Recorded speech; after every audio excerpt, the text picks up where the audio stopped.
In this video, I'll show you how to add a follow button to a Facebook page so people can easily follow your updates and stay connected with your content. First, open the Facebook app on your phone and make sure you are logged in. Tap the menu icon in the corner of the screen, then select Pages and open the page you manage. Once the page opens, look for the Settings option and tap on it to access the page settings. Inside the Settings page, scroll down and find the Privacy section. Tap on Followers and Public Content to open the follower settings. Here you will see an option that controls who can follow your page. Make sure the follower option is enabled so people can follow your updates without needing to like the page first. If the option is turned off, simply tap the toggle to turn it on. After enabling followers, return to your page and refresh it. Now visitors will be able to see the follow button on your page and easily follow your content.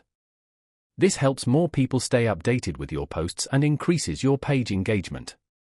If you found this video helpful, make sure to like the video and subscribe to the channel for more simple tech tips and tutorials.